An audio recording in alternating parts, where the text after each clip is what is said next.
collect all the ingredients for this much-loved lemon noodles dish. We have rice vermicelli, lemon juice, cilantro, green chilies, cashews, and curry leaves. Oil, mustard seeds, chana dal, urad dal, and cumin seeds. Soak the chana dal in water for about 10 minutes and then drain off the water.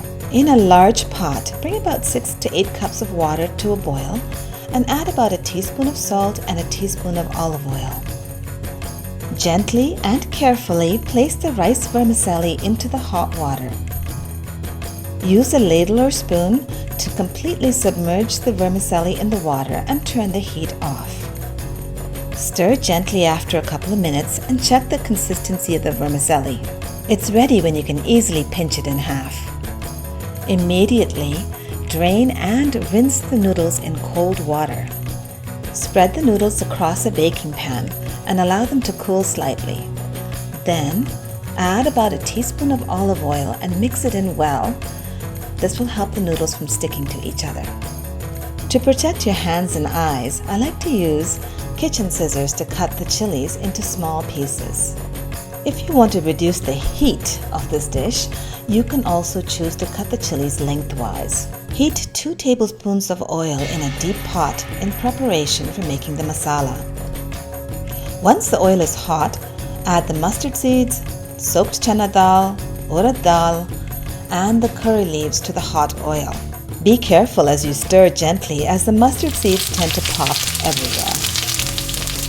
Once the dals are a nice golden color, you can stir in the chopped green chilies.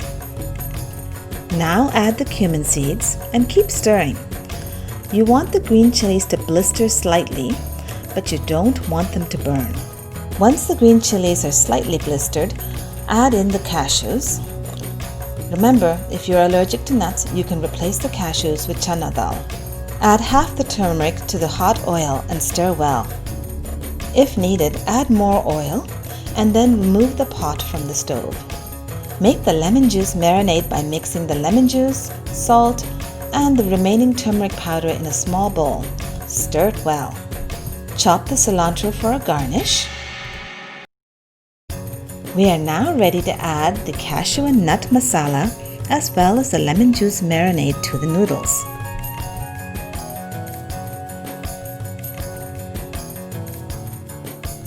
Use your hands to mix and coat every single noodle in this tangy, savory masala and marinade. Our friends ask for this dish at every social gathering, and it is a solid favorite with all the kids in the crowd. When you're ready to serve, decant the noodles onto your serving dish and sprinkle the cilantro on top as a garnish. Serve this dish as a side for a main course or as a centerpiece when your friends come over.